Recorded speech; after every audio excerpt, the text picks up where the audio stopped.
Pamirsa sadaya anu mulia, kaum dangu di mana bae ayan. Wilujeng patepang deui sareng simkuring dina acara dongeng nyambung bahasa Sunda dina jejer lalakon Angkot Warisan Bapa. Naskah karya Kang Heri Supriyadi dina bagean anu kaopat. Simkuring leda dihapunten bilih bae ayan kasabit nami nuju alit kasebat asma nu dewasa. Pepeujeul ti simkuring bantun anu saena pikeun anu awona. Kalayan diasup ku simkuring Abah Oeng Dramaga Bogor wilujeng ngadangukeun. Maha suci Gusti anu nyipta papasangan dina sagala perkara. Aya hideung aya bodas, aya langit aya bumi, aya senang aya susah, aya hade aya goreng jeung sajabana. Eta kabeh samata-mata pikeun bahan tapakuraneun jalma-jalma anu daraek diajar mikir sangkan mikawanoh saha diri saha Gusti. Saupama geus mikawanoh mah tinangtu bakal nganyahokeun agama anu sabenerna, agama anu lain ngan saukur beja, agama anu jadi patokan diri, nunjukkeun kana jalan pisalameteun di dunia tur akhiratna. Saluyu jeung ayana papasangan, Jang Surya ge teu salawasna cager, aya kalana ngalaman gering siga anu kiwari keur karandapan. Jang Surya ngalempreh dina kasur anu ngahaja diamparkeun di tengah imah. Anduk leutik anu geus meunang ngabaseuhan ku cai tiis naplok dina tarangna pikeun ngurangan hawa awakna anu nyebret panas kacida. Ngan hadena budak teh bager henteu nepi kararungsing jeung aha ehe. Tapi keukeuh we ari nu jadi kolot mah ngarasa melang. Mang Ucu belaan teu indit ka kebon sok sanajan keur loba garapeun. Nyi Ipah ubar-aber ka ditu ka dieu, tapi keukeuh sok sanajan sagala tarekah dilakonan ari can waktuna cager mah nya kitu teh. Gerada amang atuh bager. Aki teu aya nu ngantur ka masigit ari uyana kieu wae mah. Mang Ucu ngusapan sirah Jang Surya semuna langsa. Nu diajak nyarita telemek teu nyarek, ukur ngareret ku sorot mata anu ceuleuyeun. Sampurasun. Kadenge di luar aya nu uluh salam.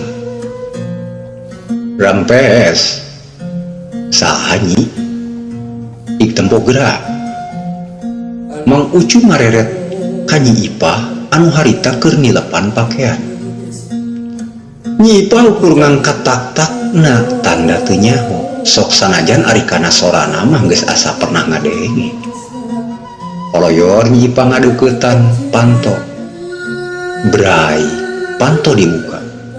Gebeg, Nyi Ipah pohara ruasna sabab tetela anu datang teh tayalian ti Kang Japra.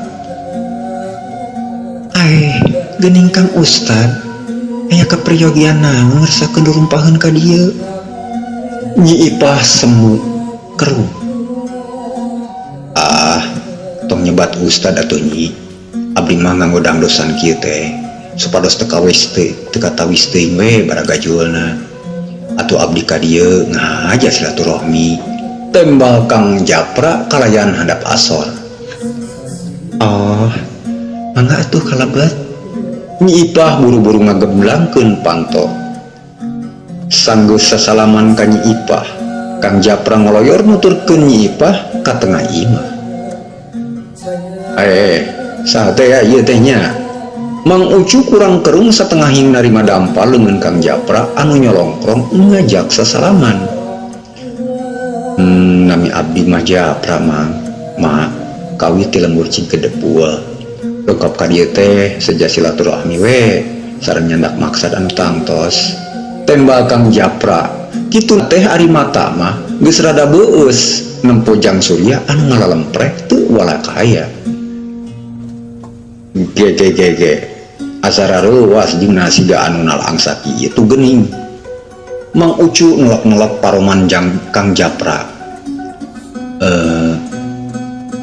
Sedih sote ningal Jang Surya we mang maningal lempreh kitu. Kela Jang, sataditna nya teh Cioyoh poho deui ngaran semahna. Japra mah. Nya, Jang Japra. Cece teh asa bingung. Tepang sareng Ujang ke neme ayeuna. Tapi naha geuning uningan nami incu cece sagala. Sareng kawas nu nalang sakitu deui. Cioyoh semu bingung. Kang Japra tuh langsung nembalan. Sabab kabur ngurunyung manten Nyi Ipah anu nyuguhan cai jeung lalawuhna. Sok Kang, dileueut. Nyi Ipah ngasor-ngasorkeun cai jeung lalawuhna nu saterusna mah diuk digigireun indungna. Atur nuhun Nyi Ipah. Ke. Nah Kang Ustad uningan nami abdi. Pan abdi mah can ngawanohkeun diri. Nyi Ipah kerung. Saur abdi dia tong nyebat Ustad. Da abdi mah sanes Ustad. Kang Japra keukumbung disebut Ustad. Mohon punten Kang Japra. Antuk nama Nyi Ipah nyebut ngaran. Sidik mah oge bingung Nyi. Kang Japra teh anyar pinanggih, tapi geus apal kangaran Nyai. Kangaran si Uya sagala. Ari suganteng geus kungsi panggih jeung hideep. Cioyoh nemrakeun kabingungna. Ari pendak mah kantos mah basa di pasar. Manginda abdi mah teu kantos ngawanohkeun diri. Tembal Nyi Ipah. Punten we mah matak terang oge abdi mah tataros ka Kang Ikim. Malih mah nya ku Kang Ikim pisan anu ngawartoskan alamat bumi ieu oge. Kang Japra ngajelaskeun. Paingan ari kitu mah. Aya keperluan naon nepi ka nanyakeun sarta nyusulan ka dieu. Mang Ucu nutup seukeut lir anu hayang nulungan usiha teh Kang Japra.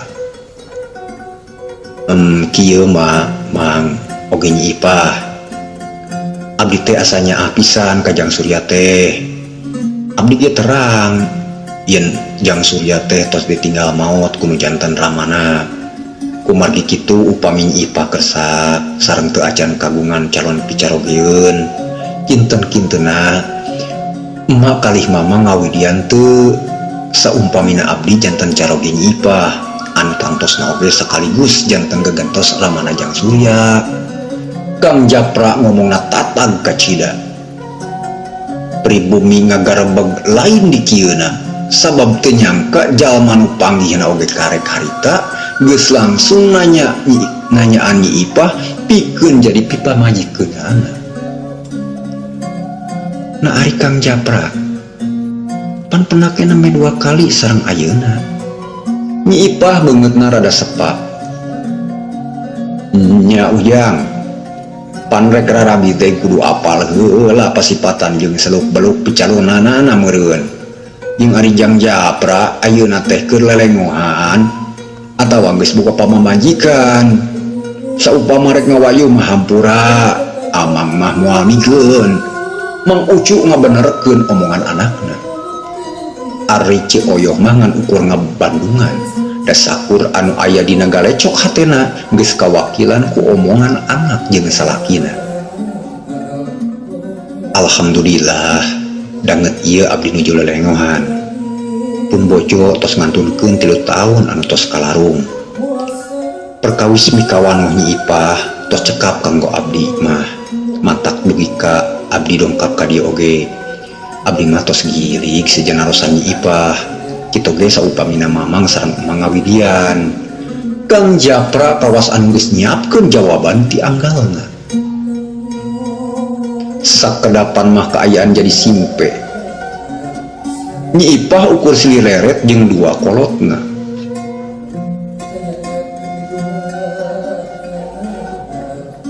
Ya ngadurkeun keputusan nu jadi anak. Gob eta mah masrakeun kana keputusan hidup. Saumpamana daek, atuh dina teu daekna oge. Bapak mah moal maksa. Mang Ucu antuk ngamasrahkeun keputusan ka Nyi Ipah. Kang Japra jeung Ce Oyo unggut-unggutan bari panutup mah malancrong ka Nyi Ipah. Ari anu diteutupna kawas nu samar pola. Wajar ari kitu teh mah da lain nangtukun kaputusan anu teu sapira. Tapi kaputusan dirina mangsa harita estu nangtukeun carita kahirupan anu panjang pikeun ka hareupna. Nyi Ipah ulang mikir ret ka anak anu keur mejihna butuh kanyaah anu jadi bapak. Asa teu dia saumpamana kudu nolak jalma anu geus bener-bener hayang mihukum dirina jeung geus siap jadi gaganti bapa pikeun anakna. Soal kanyaah Kang Japra kapan geus ngabukti basa mela dirina di terminal bela ngorbankeun diri disiksa ku si Jarot. Mohon abdi kersa janten mojo akang. Nyi Ipah antuk nama mere jawaban sok sanajan bari sebutungkul. Bray karasana ku Kang Japra langit anu ti tadi patinggaroyot upi hujaneun dumadakan asa caang. Dunia ngadadak asa ngalegaan. Kecap alhamdulillah anu kedal tina letahna ngawakilan rongtahna rasa bagja anu taya papadana. Tah ari kitu mah syukur mah oge milu beungah Nyi si Uya boga gaganti bapa meureun ari hidup daek jang Kajang Japra mah. Ce Oyo nembongkeun paroman anu marahman. Lumayan lila Kang Japra uplek jeung kulawargana Nyi Ipah ngabadamikeun poean anu hade pikeun poean acara kawinan. Teu dilila-lila saminggu ti harita sanggeusna jang surya cager Nyi Ipah kawin ka Kang Japra. Teu rarame anda lain kawinan parawan ngan ukur ngayakeun tahlilan minangka salametanana. Tina hasil babadamian anu satadina mah Nyi Ipah jeung Jang Surya rek dibawa ka lembur Kang Japra antuk nama Kang Japra anu ngajrek di imah Nyi Ipah. Sabab Mang Ucu jeung Ce Oyo keukeuh embung pajauh jeung nu jadi incuna. Ari Mang Ucu jeung Ce Oyo sanggeusna Nyi Ipah boga salaki mah parinah deui ngisian imah anu ti heula. Kanyaah Kang Japra ka Jang Surya jeung ka Nyi Ipah tetela lain pupulasan. Bener-bener kanyaah anu dijieul tina tanggung jawab jeung kaikhlasan hatena. Puguh we kolot jeung barayana Nyi Ipah oge jadi milu ngabungahkeun. Kitu geuning anu ngaran-ngaranan kahirupan mah. Teu salawasna cicing dina kasusah, tapi di sisi sagigireun eta kudu diajar ridho tur tumarima dina mangsa dikurangan heula kabunga. Waktu nyerelek teu karasa kahirupan Nyi Ipah pinuh bagja. Sanggeusna ngalaki rabi jeung Kang Japra. Alam mimiti reup-reupan. Panon poe lir anu tunduh, siga anu geus hayang geurareureuh tukangeun gunung. Lalai geus mimiti kaluar tina panyumputanana, pating kalayang di awang-awang kaseborot ku cahaya layung anu koneng semu beureum lir emas sinangling. Teu jauh ti hiji imah anu dikuridingan ku pagar awi, katembong saurang lalaki tengah tuwuh anu keur leumpang rada gagancangan. Ya, Uya, eta lalaki anu geus mantes disebut aki-aki ngetrokan pantok. Antosan sakedap, tembal saurang awewe ti jero imah. Tekung sidila bray panto aya nu muka. Saurang awewe anu geus rada umuran, ngurunyung bari ngais budak umur 6 tahunan. Anu ahaehe siga anu keur rarungsing. Bus eta lalak eta aki-aki ke jero imah, dituturkeun ku awewe nu mangku budak. Ari ji Uya gamana nyeri awak ieu teh hayang dipencetan. cek eta aki-aki sanggeus nadiuk dina porsi anu tetela eta aki-aki teh tayalian Mang Ucu akina Jang Surya. Can uih Pak, tadi teh kabumina Kang Ikim tembal nu mangku budak anu tetela geuning Nyi Ipah. Nya rek didaguan we atuh, da moal deui ge balik meureun. Nyi Ipah ukur ungeuk anu saterusna mah ngoloyor dapur. Teu kungsi dilage geus ngurunyung deui bari ngajingjing teko jeung keler plastik. Sok ditunda dina meja dihareupeun Mang Ucu. Geuning aya bapak, tos lami Pak. Saurang lalaki anu tayalian Kang Japra nyolongkrong ngajak sasalaman dina kaayaan mamake anduk hungkul kalak legsei mandi tayeuhna mah. Karek jol ngahaja ka dieu teh yang dipencetan ku si Uya. Nah kunaon bapak teh teu damang? Teu ari geuring mah asal areged we ieu teh. Oh, panginten teh panginten teh dikantun heula atuh sakedapnya bade diacuh heula. Mang Ucu ukur ungeuk curulung nyicikeun cai kana cangkir leguk nginum cai enteh siga anu nikmat naker. Punten teu aya nanaon Pak, teu acan gurang goreng. Nyi Ipah sasadu nempo bapana jadi bedok basa rek nyokot opak tina keler plastik. Ya bae resep mah resep kana opak ge kan huntuna geus teu dengerak ayeuna mah. Ari sugan teh aya rangginang dan urang keneh ari rangginang mah nya pantes we da. Tekebat Nyi Ipah nyaritana sabab kaburu ngareret kana panto anu ngareket tanda aya anu mukakeun. Gah geuning nu daguan teh geus datang. Geus di mana Uya? Mang Ucu semucuring hak nutup jajaka kasep anu pangawakanana jangkuk.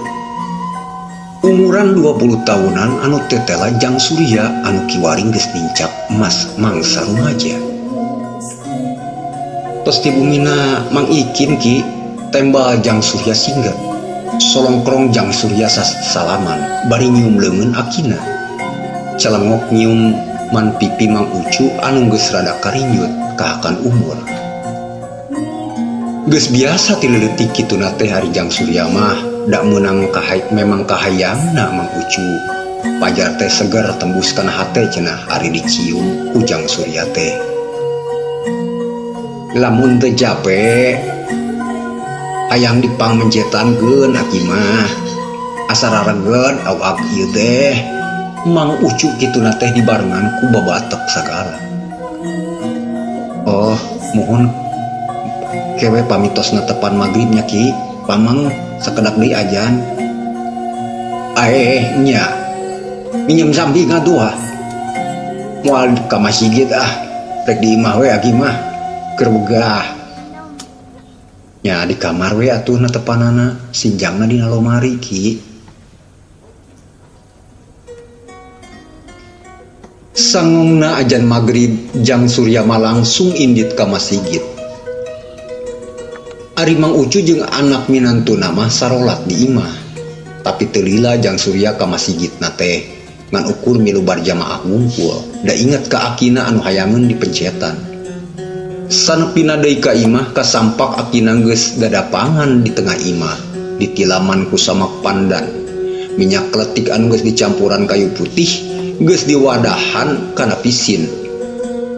Ari Nyi Ipah jeung salakina mah aranteng lalajo film kartun ngabebenjokeun budak lalaki anu minangka adina Jang Surya. Tah geuning geus ngurunyung. Ganjang teu kuat geus cara ranggel aki mah. Mang Ucu siga anu geus teu sabar. Jang Surya ukur nyerenge. Sanggeus nunda samping gancang mencetan akina. Mang Ucu peureum beuntas siga nu ngeunah pisan. Sakapung semu muridnya sabab mencetanana tarik teuing. Geus naon ti imah Kang Ikim teh ya? Kang Japra nalek Jang Surya. Eta saurna teh Pak, tos teu kiat narik angkot. Pajar teh asa palaur ari tetempuan tos kirang bengras mah. Ari kitu kumaha? Tanya Kang Japra deui. Nya saurna mah bade liren ngawitan enjing mah, bade nyobian pawarungan. Kunci mobil sareng suratna tos dipasihkeun tuh dina laci. Saurna mah enjing ge bade ka dieu, bade nyarios ka bapa sareng ka emak. Tembal Jang Surya. Kituna teh ari leungeun mah teu eureun mencetan tonggong akina. Kumaha atuh angkot nganggur meureun ayeuna mah? Lebar, sok rusak ari tara dipake mah. Mang Ucu milu nyarita. Nya eta ki abdi gaduh kahoyong. Saumpamina kenging di ti emak, ti bapa sareng ti aki, abdi teh hoyong narik angkot ku nyalira. Ceuk Jang Surya bari eureun heula tina mencetanana. Hehehe. Nyakop bae ari daek mah. Syukur. Da eta angkot oge pan warisan keur hideup. Hasilna tunda ku hideup. Da ari keur waragad sapopoe mah bapa oge mampu keneh. Kang Japra ngaluyuan ka hayang anakna. Sarua Mang Ucu jeung Nyi Ipah oge nyaluyuan kana kahayang Jang Surya. Da ari mawa mobil mah geus bisaeun, sok diajar ka Kang Ikim, malah mah teu jarang mimilu narik angkot jeung Kang Ikim oge. Ari kitu rek tiiraha ngamimitianana. Tanya Mang Ucu kituna teh bari cengkat ngasongkeun leungeun ka tuhuna.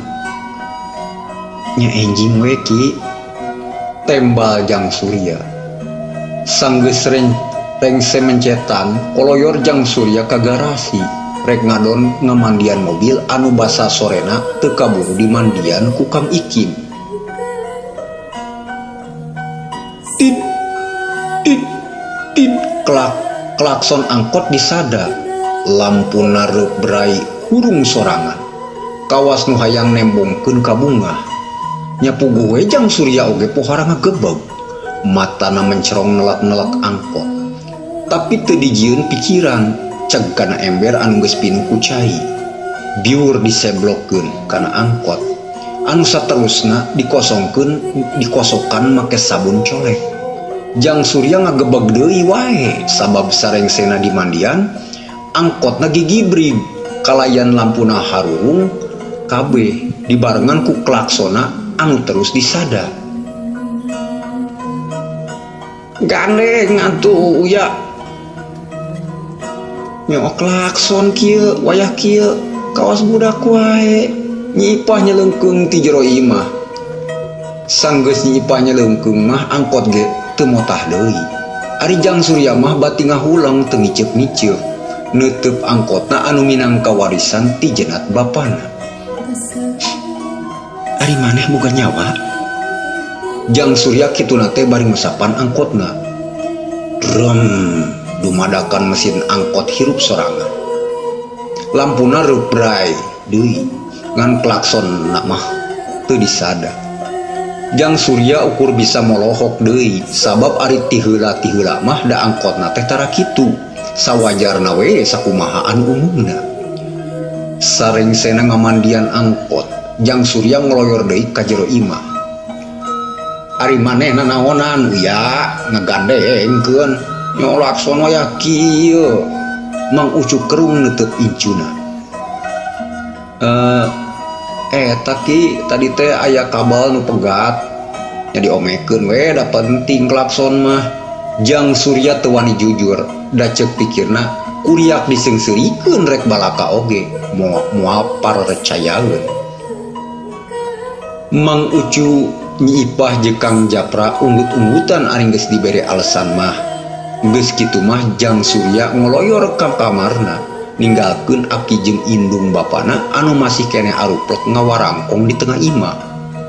Sanepina ka kamar, Jang Surya hulang-hulang sorangan mikiran angkotna. Pananya pas suliwer dina sirahna, pananya anu eueuh jawabanana bakat ku anteng ngahuleung teu karasa reuh Jang Surya kasarean. Waktosna pamirsa. dugi ka dieu heula lalakon angkot warisan Bapa. Insyaallah kita urang lanjutkeun deui dina bagian anu kalima. Sakitu wae nu kapiatur. Abah Oeng amit mungkur. Wassalamualaikum warahmatullahi taala wabarakatuh. Cag permios.